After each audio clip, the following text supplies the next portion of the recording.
Queridos amigos e amigas, estamos de volta em mais um estudo da obra Nos Domínios da Mediunidade.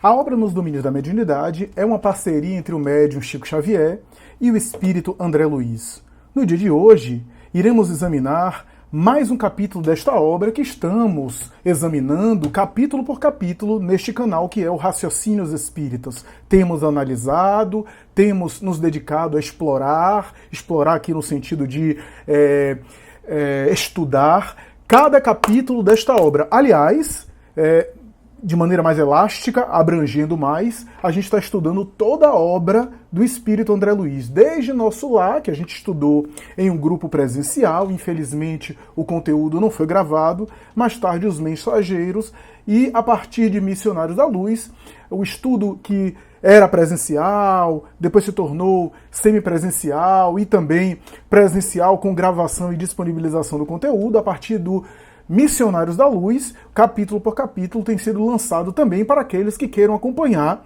através deste canal. Então, a partir dos Missionários da Luz em diante, temos estudado esta obra e estamos aí continuando com o grupo, que hoje assumiu um caráter mais remoto, mais online. A gente tem um grupo, a gente tem reuniões específicas e privativas só com o grupo, e temos também a análise e o meu comentário de cada capítulo que a gente lança não apenas para o grupo restrito, mas também para o público geral, aqueles que acompanham por meio deste canal. Estamos nos Domínios da Mediunidade, caminhando para o final da obra, e hoje iremos examinar o capítulo 26, capítulo super interessante, que André Luiz dá o nome de psicometria. Portanto, um capítulo que aborda essa temática, uma temática muito fascinante, muito interessante, que gera muito interesse e muita curiosidade. Vale a pena aqui, apenas para introduzir o assunto, algumas explanações introdutórias e mais teóricas, mais técnicas. A palavra psicometria é uma palavra que, se a gente for definir na raiz do termo, de psique, que pode aludir tanto ao sentido antigo grego, né, psique era alma, né, como o termo mais usado hoje em dia, psique, que é a mente, que é o psiquismo, que é a estrutura mental, né? E metria, que tem a ver com métrica, com medida, né? Então, psicometria, traduzindo aqui da expressão, seria a medida, seria a métrica, seria a quantificação, né? A avaliação quantitativa das expressões mentais. Quem estuda psicologia sabe que na psicologia acadêmica, na academia, esse termo existe. E psicometria tem um sentido muito próprio na academia.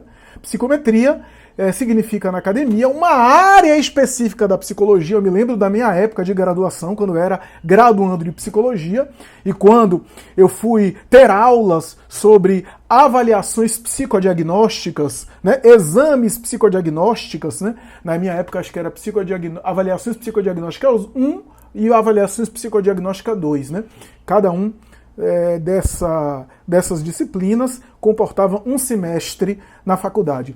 E uma das primeiras aulas, se não a primeira aula, que o professor dava na minha época era uma professora, ela começava a introduzir o assunto falando sobre a palavra psicometria. Psicometria que na psicologia materialista, na psicologia acadêmica, tem um sentido específico que significa, olha só, que significa, na verdade, uma área, um campo para avaliar capacidades cognitivas, avaliações psicológicas, capacidade mental, raciocínio lógico, nível de inteligência, cognição. Então, todos aqueles testes psicológicos que você conhece e alguns que você não conhece, né? Avaliações psicológicas, que podem ser avaliações psicológicas projetivas, avaliações de psicologia experimental, avaliações para os processos psicológicos básicos, atenção, memória, linguagem, sensação, percepção, assim como avaliações de personalidade também, avaliações de personalidades, testes com viés psicanalíticos, avaliações psicológicas com uma dimensão neuromuscular, né? Assim como as avaliações de QI, de inteligência, muito conhecidas, tudo isso pertence ao campo da psicometria. A psicometria é a ciência que fundamenta, é a ciência que está por detrás dessas avaliações psicológicas, né? Avaliações psicológicas, algumas delas que fornecem ao profissional, ao psicólogo, a capacidade de fazer psicodiagnósticos. O termo já é autoexplicativo. Diagnóstico, né? Diagnóstico, avaliação de presença de transtorno, avaliação de presença de sintomas ou não, e psíquico, que é na área mental, né? Psicodiagnósticos. Mas a palavra psicometria não tem só esse sentido. Na verdade, eu tenho uma desconfiança que esse sentido de psicometria da psicologia acadêmica material pegou e ficou mais na academia esse sentido, porque o sentido da palavra psicometria, como foi originalmente pensado, como foi a princípio pensado, não pegou. E eu vou explicar por que não pegou. Não se popularizou tanto e eu vou explicar o porquê não se popularizou tanto. A palavra psicometria, a princípio, apareceu com um grande pensador, um pesquisador, eu vou pegar aqui o nome dele, chama Joseph Rhodes Buchanan, do século XIX, ele inclusive faleceu no final do século XIX, foi um grande pesquisador, e ele popularizou esse termo, né, psicometria. Ele a princípio popularizou esse termo, né, deixou esse termo bastante popularizado, porque, na verdade, ele foi que elaborou o termo psicometria, né? Ele era professor de psicologia, né, norte-americano, ensinou na Universidade de Ohio, né, norte-americano ele, e foi ele quem deu esse nome, psicometria, né? Portanto, ele é o pai dessa nomenclatura. E olha só que interessante, o termo começou de uma forma que a gente conhece. O termo começou o seguinte: o Rhodes Buchanan, em meados do século XIX, por volta de 1849, 1850, ele se interessava por psicologia e também por parapsicologia. Na época, a palavra parapsicologia ainda não estava, né? Era metapsíquica, né? Parapsicologia vai chegar com Joseph Banks Rhine no início do século XX e a gente vai perceber aqui que o termo que ele usa é psicometria como uma faculdade extrasensorial capaz de alguns indivíduos terem, que facultam eles a extrair o conteúdo de algum objeto, de algum ambiente, de alguma coisa, as impressões dos objetos ao redor. Então, a palavra psicometria foi cunhada por ele para designar essa faculdade extrasensorial que, para ele, alguns indivíduos possuiriam e seriam capazes de extrair o conteúdo de algum objeto ou ambiente impressos fora de nossa realidade física. Então, foi ele que cunhou isso, né? Foi ele quem elaborou esse termo, né? E pesquisou dentro da metapsíquica isso.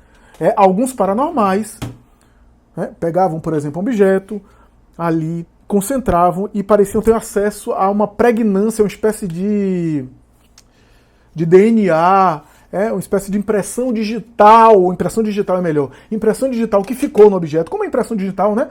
O criminoso, né?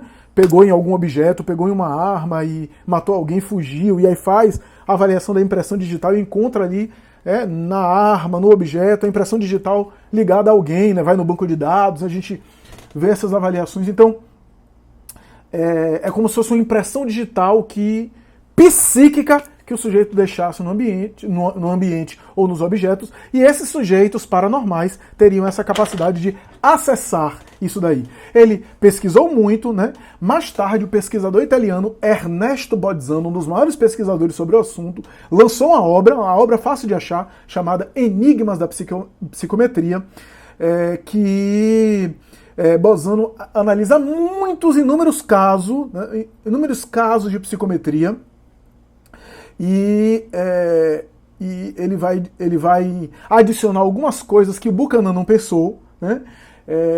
E inclusive afinidades, né? Afinidades que alguns indivíduos tinham com alguns objetos favoreceria acessar melhor aqueles objetos, né? Então, entre as diversas pessoas que ao longo do tempo o Bolzano, né, italiano, pesquisou, né?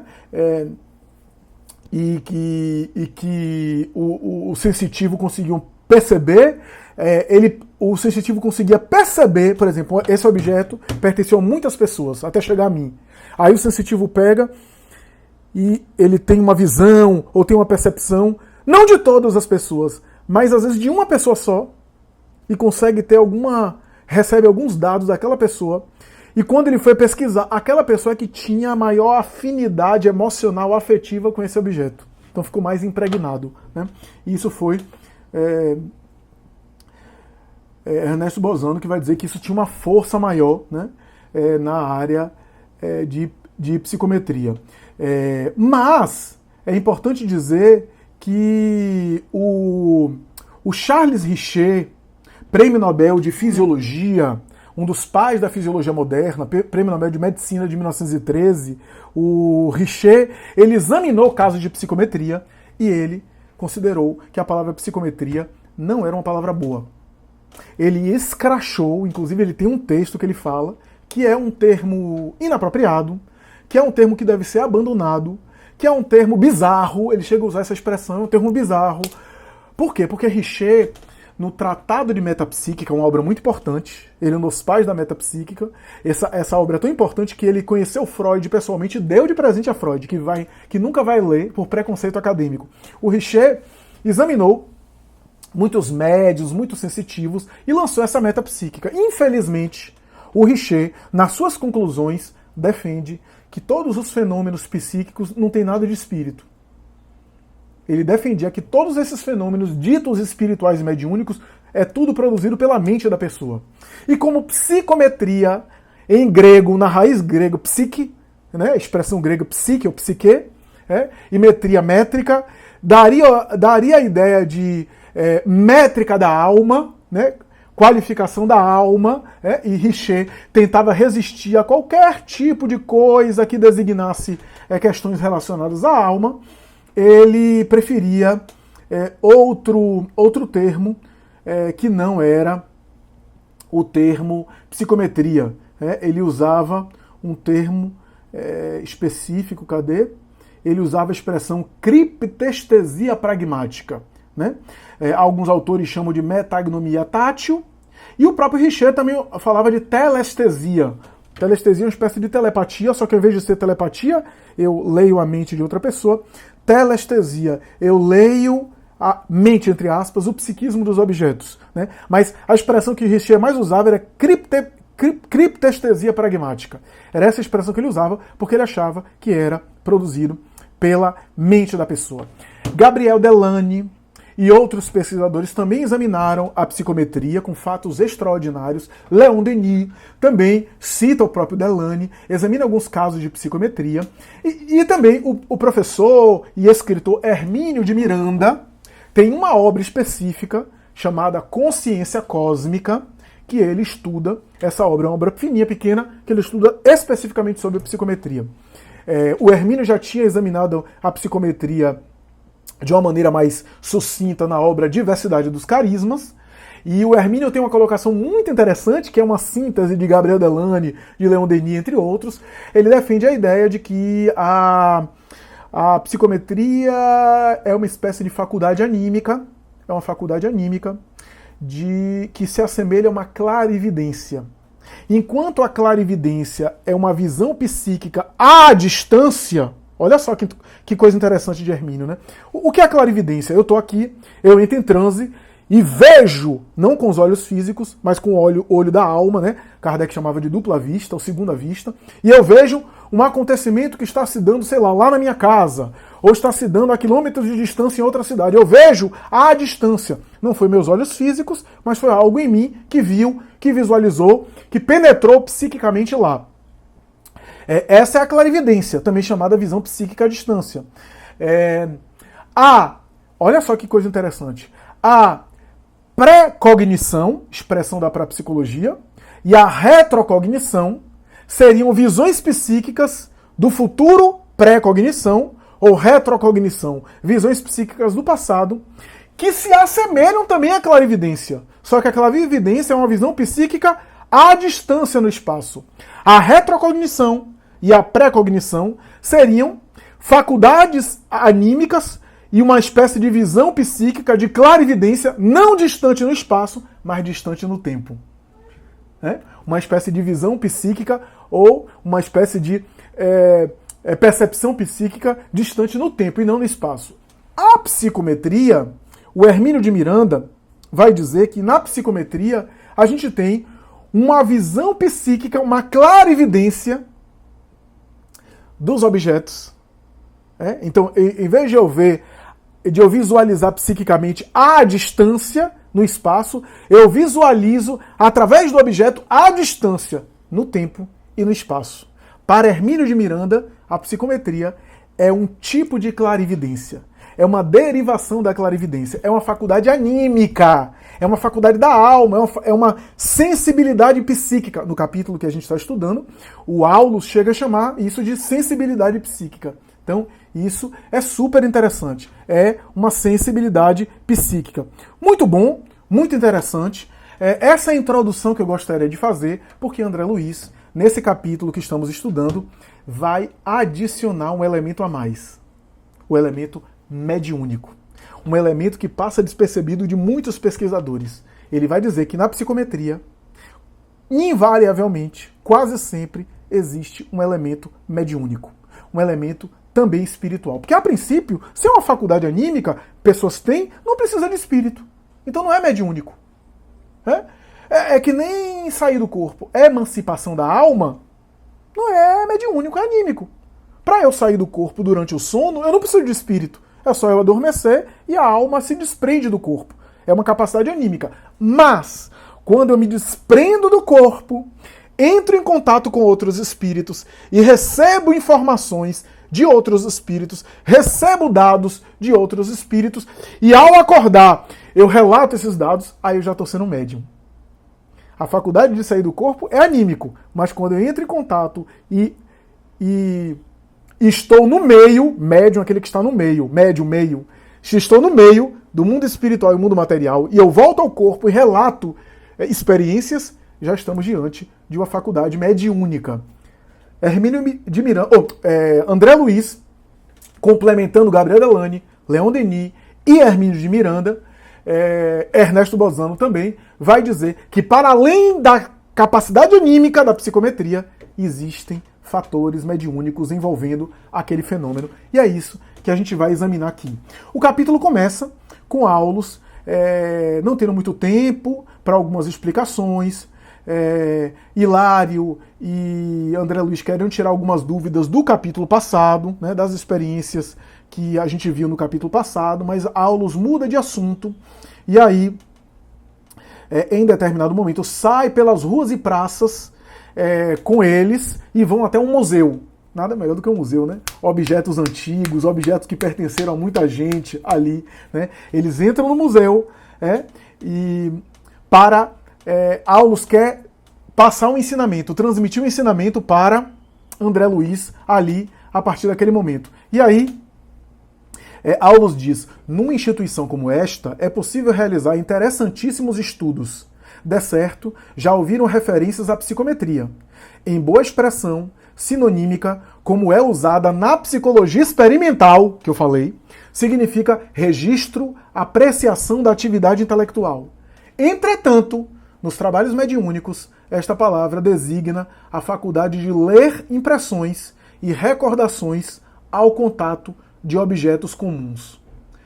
Então, não é que Hermínio de Miranda esteja errado, tá certo. A capacidade de ler, né, de perceber psiquicamente, é um derivado da clarividência.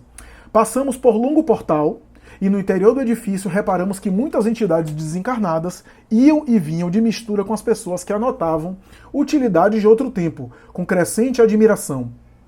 E aí eles vão, começam a ver os objetos do museu, as pessoas passando, né? Alguns desencarnados ali, presos a um passado, rememorando algumas coisas, né? Eles entram num lugar onde estão algumas peças, né? André Luiz diz que muitos objetos estão revestidos de um fluido opaco e pardacento, acinzentado, que transpareciam pontos luminosos, e aqueles fluidos ali eram os objetos encharcados, né, de emanações, né? E aí o Aulus diz: todos os objetos que você vê estão emoldurados por substâncias fluídicas, se acham fortemente lembrados ou visitados por aqueles que um dia possuíram. Olha só. E aí havia um curioso relógio, que tinha uma auréola de luminosa faixa branquicenta, não era acinzentada, é branquicenta. E aí Aulus pediu para André Luiz e para Hilário tocar ali para ver se percebia alguma coisa. Veja que o espírito desencarnado já tem essa percepção. A percepção da clarividência de tocar no objeto e ter... Claro que depende do espírito, né? Se o espírito está muito sofredor, não sabe que desencarnou, está muito preso à matéria, mas via de regra o espírito liberto da matéria, ele já tem essa faculdade que na matéria são algumas pessoas que são dotados dessa sensibilidade psíquica, né? Fora da matéria, eles têm de maneira mais generalizada, né? Kardec vai dizer, né? No mundo espiritual, a dupla vista é geral, né? Ele fala mais ou menos assim, né? E aí... Aulus recomendou que tocasse, né? E ele diz: instantaneamente, me assomou, André Luiz falando, me assomou aos olhos mentais uma linda reunião familiar, em que, venerando o casal, se entretinha a conversar com 4 jovens em pleno viço primaveril, em plena juventude. Com aquele quadro vivo a se destacar ante a minha visão, examinei o recinto agradável e digno. O mobiliário austríaco imprimia sobriedade e nobreza ao conjunto, que jarrões de flores e telas valiosas enfeitavam. O relógio lá se encontrava dominando o ambiente do símbolo da velha parede, caprichosamente adornada. E aí, André Luiz fica surpreso e o Aulus diz assim: eu percebo a imagem sem precisar tocá-la. Olha só, o Aulus, espírito mais evoluído, né? Perceba a imagem sem precisar tocá-la. O relógio pertenceu à respeitável família do século passado.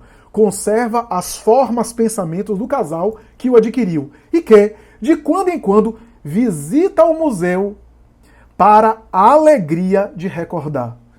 É um objeto animado pelas lembranças de seus antigos possuidores, reminiscências que se reavivam no tempo através dos laços espirituais que ainda sustentam em torno do círculo afetivo que deixaram. Então, esses espíritos tinham ainda um vínculo afetivo com o grupo familiar, e visitavam o museu e aqueles fluidos reavivavam pelo vínculo afetivo e espiritual daquela família.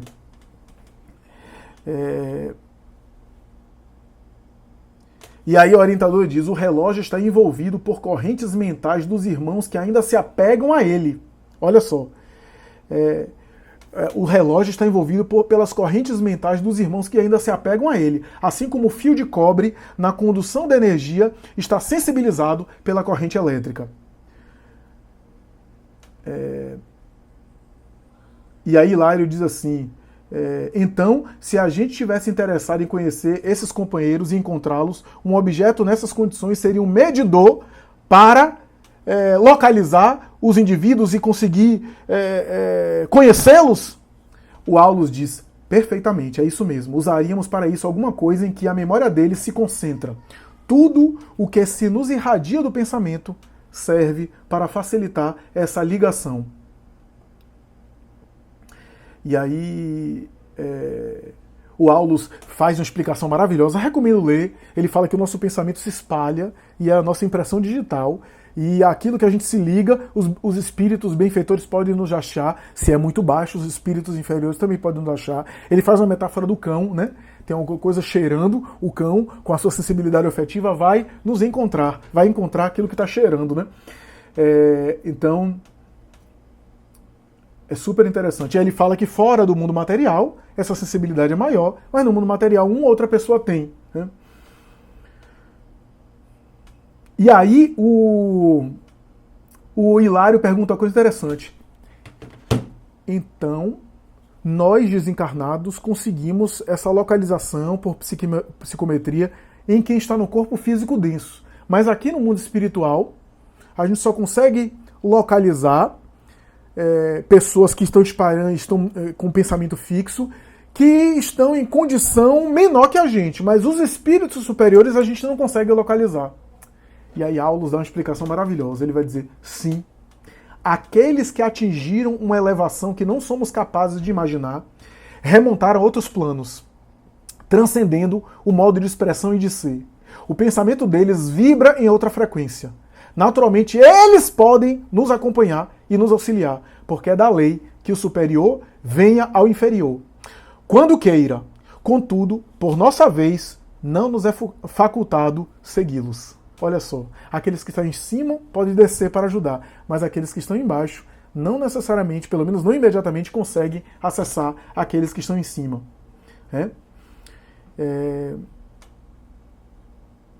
Então, super interessante essas explicações, né? E aí,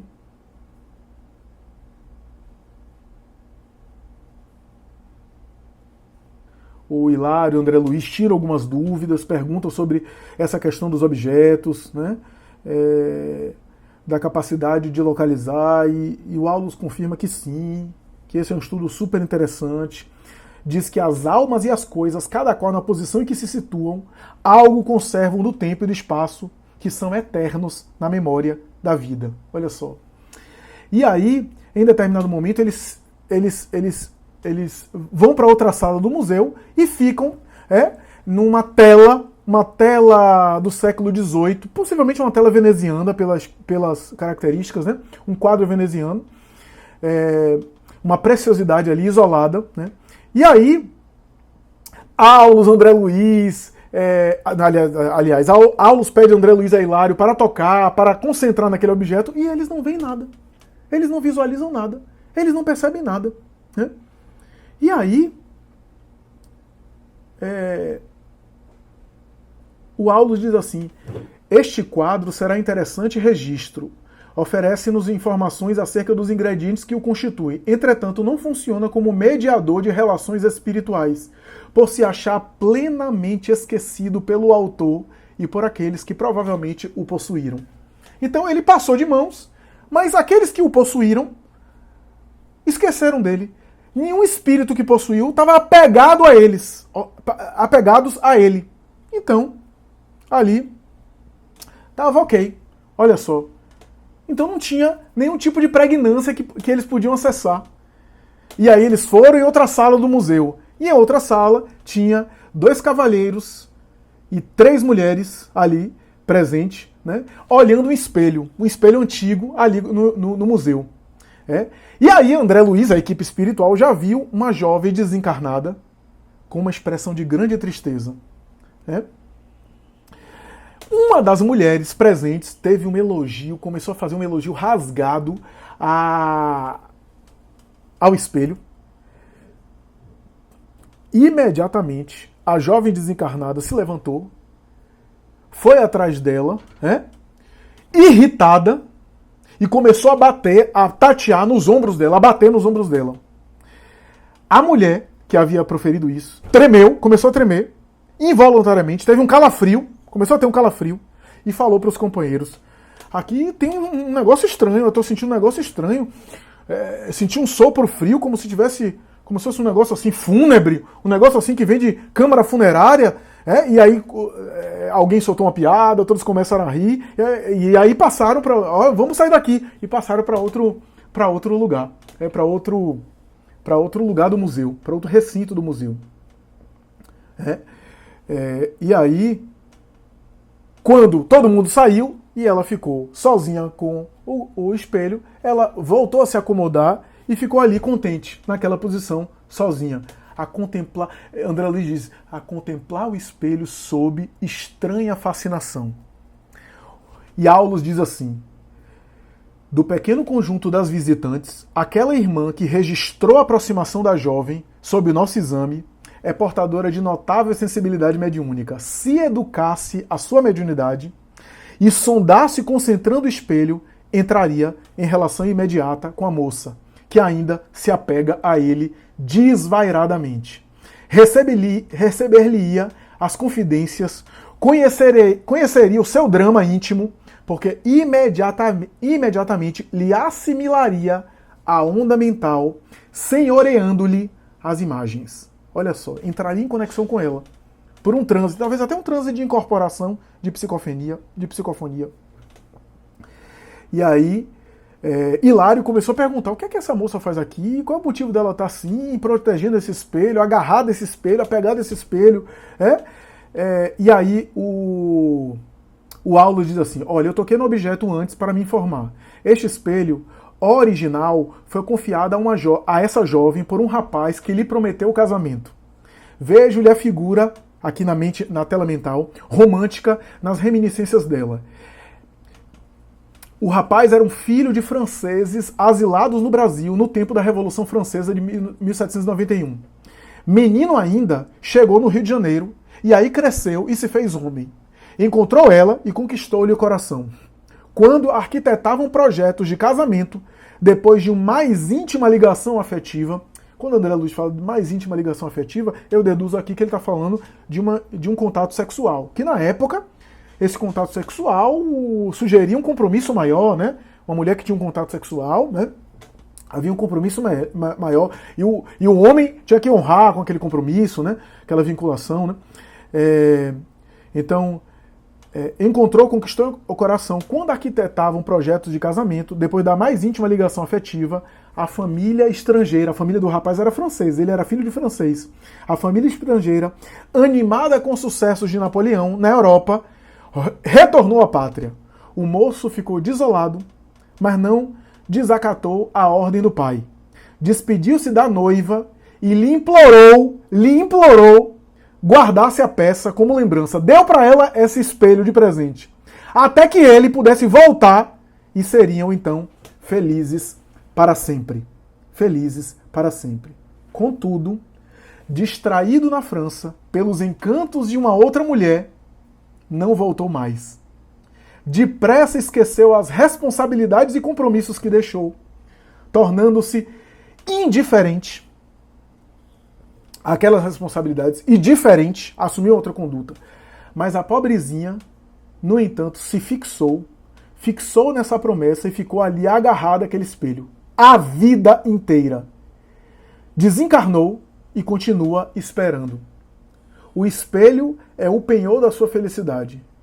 Imagino a longa viagem que terá feito no tempo, e vigiando como sendo propriedade sua, até que a lembrança viesse, por fim, repousar no museu. Olha só. Ela ficou apegada, o espelho foi para o museu, ela foi atrás e ficou ali. Por quê? Porque quando o jovem voltasse, ela tinha o espelho para mostrar para ele. Olha só.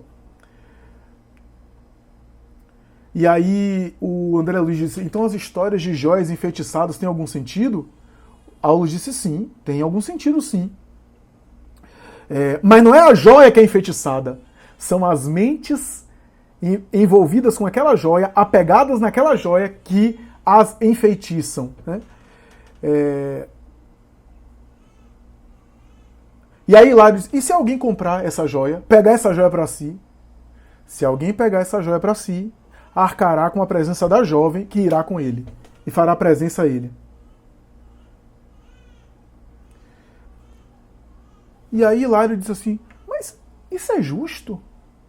Isso por acaso é justo? Quer dizer, se alguém passa aqui, compra a joia, tem que levar consigo a presença dessa jovem desencarnada, triste, angustiada, que vai ficar agora fazendo presença, fazendo companhia, fazendo presença para aquele que comprou essa joia. Aulus sorriu, benévolo, e disse: Hilário, a vida nunca se engana. É provável que alguém apareça por aqui, se encante na frente desse objeto, dispute-lhe a sua posse e compre para si. E Hilário perguntou: quem? O moço, o jovem que empenhou a palavra, provocando a fixação mental dessa pobre criatura, da qual ele é responsável. Ou então, quem sabe, a mulher que afastou os compromissos desse rapaz assumidos. Reencarnados, hoje ou amanhã, algum dia eles vão reencarnar, se é que não já estão reencarnados, e possivelmente um dia virão até aqui a esse museu, pegarão esse espelho para si, atrairão a jovem na atmosfera do casal, que mais tarde reencarnará como filha do casal para o resgate do débito contraído. Olha que coisa fascinante. Que coisa fascinante. Olha que coisa fascinante. E aí o Hilário perguntou: mas e a jovem não pode ser atendida por um grupo mediúnico, tratada por um grupo mediúnico, se libertada disso através de uma sessão de cura, etc? Sim, concordou o orientador. Isso também é possível. Entretanto, examinada a harmonia da lei, o reencontro do trio é inevitável. Todos os problemas criados por nós serão resolvidos, se não por nós mesmos. E aí o caso acaba, eles saem, conversam, né? Continuam conversando, né? E tem duas cadeiras lá, né? O Hilário então pergunta sobre aquelas cadeiras do museu, né? Se a gente podia concentrar e entrar em contato com a história daquelas cadeiras, etc. Né? E aí o Aulus diz que sim. Contudo, para que os registros devem ser portadores de aguçada sensibilidade psíquica, né? As marcas de nossa individualidade vibram onde vivemos e por elas provocamos o bem ou o mal naqueles que entram em contato conosco. Olha só.